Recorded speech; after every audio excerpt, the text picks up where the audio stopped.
It is estimated that humanity, in its current form, has been on this planet for at least 200,000 years. Think about that figure for a minute and ponder this question.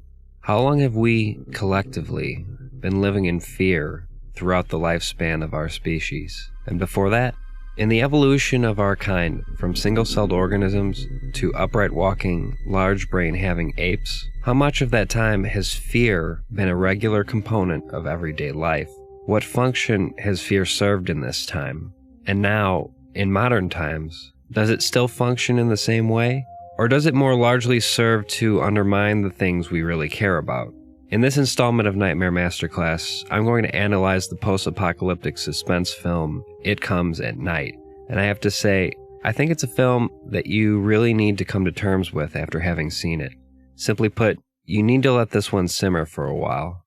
My initial reaction was that it was an effective and really quite upsetting character study, but perhaps not much more than that. It is a film that went in some unanticipated directions, and whether that's satisfying for you will largely depend on what you expected out of the film. These expectations may or may not have been established based on the way the film was promoted. Indeed, the trailer seems to indicate that this is a horror film, and perhaps the nature of that horror is somehow supernatural or mythical in nature. That's clearly not how things played out in the film itself. Now, if you were unsatisfied on that basis, you're fully entitled to feel that way. But perhaps I can supply an interpretation that will change the way you look at the film, hopefully for the better. I intuitively realized this film's bleak and perhaps unsatisfying ending was something that needed to be considered in the full context of the story. But even after having realized that, I hadn't fully processed what the film was really about. It's more than a character study. There's a point to this film that is worth expounding on. We're now headed into spoiler territory, so if you haven't seen the movie, you're probably going to want to hold off on watching this video. It Comes at Night is a film about a small family living in a remote, wooded area during the time of some god-awful plague in the process of wiping out humanity. We have Paul, a conscientious and extremely protective father. We have his wife Sarah, a caring and thoughtful mother. And we have Travis, an adolescent boy continually plagued by night terrors. And we'll come to find that Travis's night terrors are a central component to this film, both in regards to its style and, as it turns out, key elements of the plot. More on that later. Oh, and I should mention the family has a dog, Stanley. Travis and Stanley have a really close relationship. The film begins with a tragic occurrence. Sarah's father, Bud, has gotten the disease, and it appears as though he's in the later stages of it. His body is riddled with sores, and he's experiencing major respiratory distress. He's clearly suffering. So, Paul, with the assistance of his son Travis, take Bud out to the woods in a wheelbarrow. Paul puts a pillow over his face and shoots him in the head. It's quick, to be sure. Travis witnesses the entirety of this mercy killing, and they dump the body into a hole and burn it, presumably to prevent the spread of the disease. It is within these introductory scenes that the seeds of doom for this family are planted. After having witnessed his own father kill his grandfather, Travis is clearly traumatized. And after all, who wouldn't be? Sarah laments that Travis shouldn't have been allowed to witness that horrible thing. And I believe her motherly intuitions are telling here, especially in light of the fact that later that night, Travis has an extremely vivid nightmare about his deceased grandfather. Later on, someone attempts to break into the house. Paul dispatches with the would-be intruder and later binds him to a tree. Paul leaves him there for what seems to be hours. It's unclear whether this is merely a precaution to ensure that the intruder isn't afflicted with the disease, or perhaps an interrogation tactic on Paul's part. Perhaps it's a bit of both. The family hears the man's muffled calls for help, and Travis has a nightmare about him. At this point, I just want to note that Travis has had nightmares about each stressful event in the film thus far. And moreover, the film continually lingers on Travis's reactions to various threats throughout the film. Paul eventually comes out and questions the man. The man agrees to answer Paul's questions honestly in exchange for water. He tells Paul that he was trying to break into the house in order to obtain water for his family. He didn't realize the house was occupied, or so he says.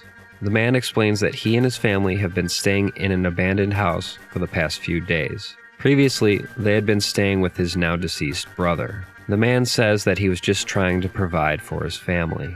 Paul eventually unties his hands and gives him water, but he warns that if the man is lying, Paul will not hesitate to kill him. The man tells Paul that he has food, a couple of goats and some chickens to be specific. He's interested in trading some of his food for Paul's water.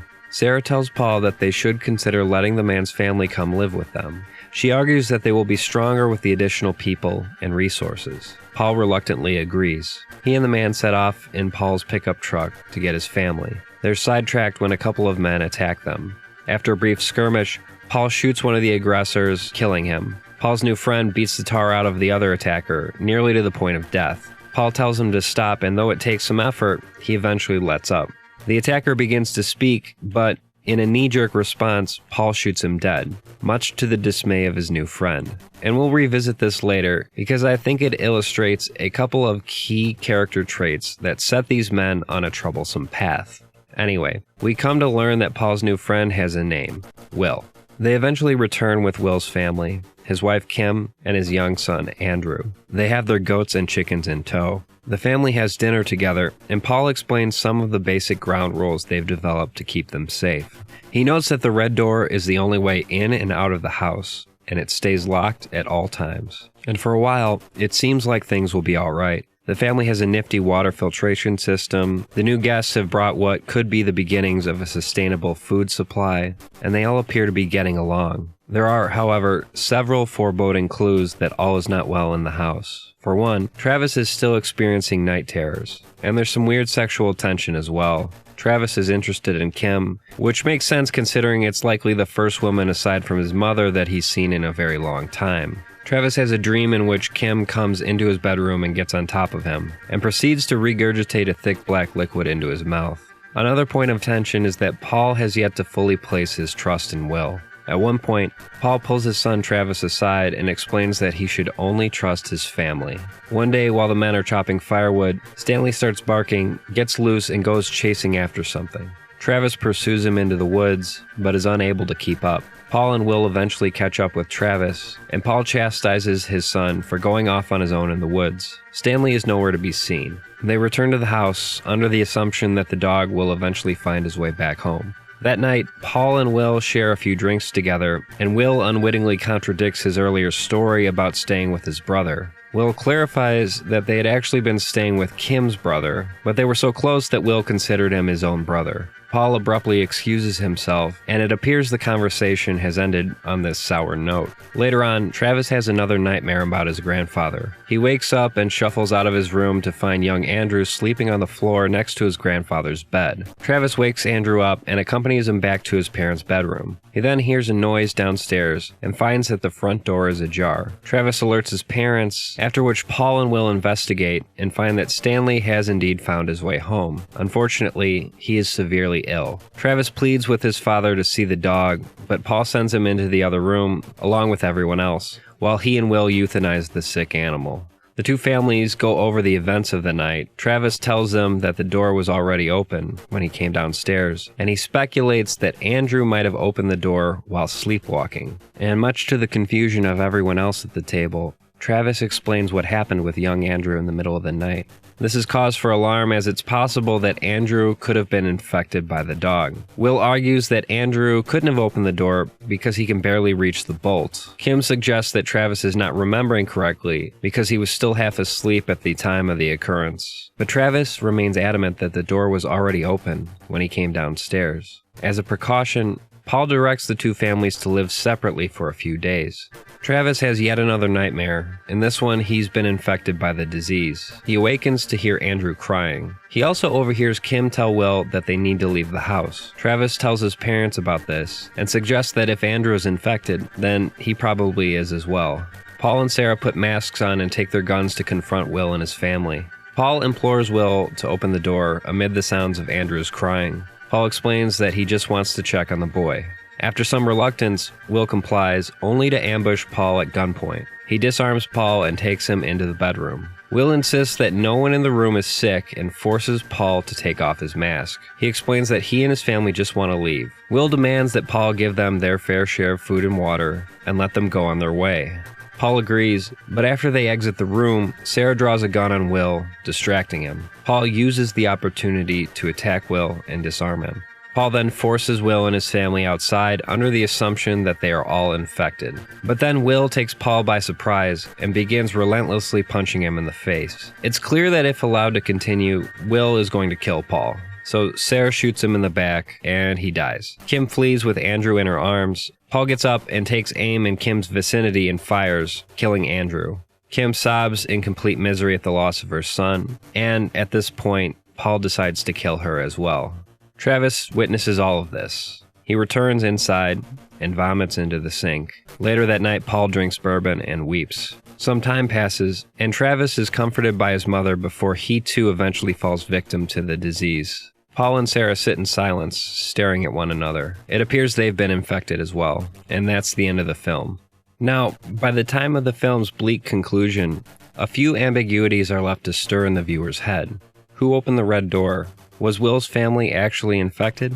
I believe that the answers to these mysteries are within the film itself, or at least there's enough of an answer to illustrate something important. I pieced together a coherent, plausible narrative myself shortly after having seen it, and after having thought about it for a while, I believe this narrative works in service of a larger point. More often than not, fear is the real enemy. Allow me to explain my position.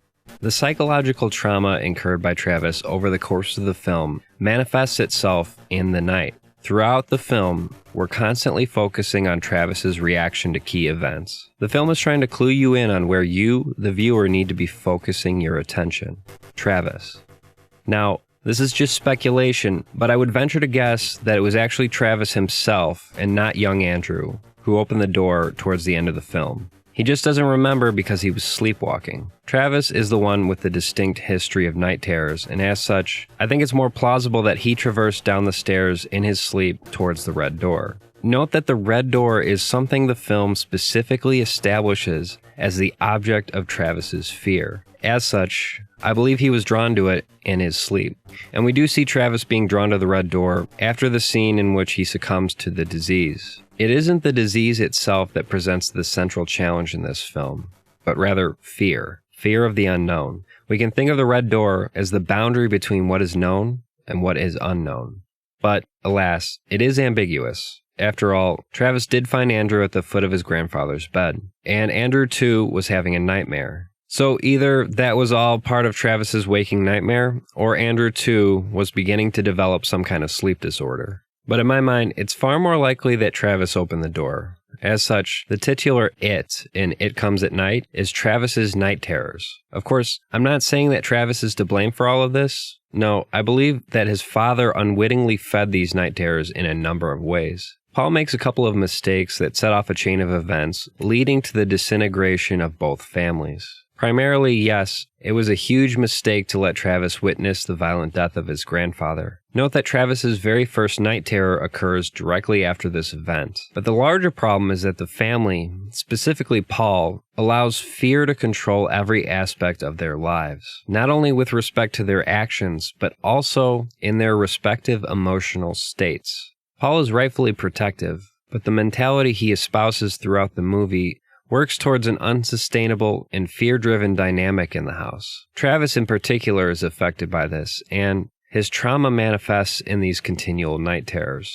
In this way, fear itself can be seen as an integral component of the disease, and the tendency to respond aggressively to threats is another component. Note that both Paul and Will have this tendency, though each in their own unique way. Paul responds in a sort of shoot first, ask questions later manner. And once provoked, Will attacks with an unrelenting furiosity, and he's seemingly not able to perceive when his target is no longer a threat. Both of these tendencies serve to send the families in a downward spiral, leading to their respective deaths. The dog's reaction to a potential threat actually serves to highlight the tragic flaw in the relationship dynamics between these two families. After hearing a noise, Stanley's instincts kick in, and he attacks. Now, we have no idea what Stanley came across in the woods, but my guess would be that it was a dying animal, one infected with the disease. Stanley perceived a threat and responded by attempting to eliminate that threat, and in doing so, Stanley was the cause of his own demise. You can think of both families in this same way. Make no mistake, the danger that accompanies the horrible pandemic in It Comes at Night is legitimate and considerable. And Paul's desire to protect his family is something we can all identify with. Indeed, many of the decisions he makes throughout the film are entirely reasonable, especially considering the dire circumstances in which the family finds themselves. But it appears the film is far more concerned with the characters' various reactions to the threat, rather than the threat itself. And in some ways, their respective responses throughout the film set them on a path towards mistrust and paranoia. I would argue that the underlying mood in the house, the paranoia that pervades the family psyche, this is actually the true cause of the horrible events that later take place. This general cloud of fear is what leads to the film's ultimate horrific conclusion. It Comes at Night is a contemplative, upsetting movie that might take some time to digest and understand, but in the end, I believe it's worth it. Moreover, this film sharply confirms my suspicion that I would be utterly useless in a post-apocalyptic scenario. Yeah, just shoot me in the head if that happens. I'm good. I don't need to experience any of that. That wraps it up for this installment of Nightmare Masterclass. In the next installment, I dissect the 2001 classic horror film Legally Blonde, starring Reese Witherspoon. And I assure you, this one gets dark. Thank you for watching, and good night.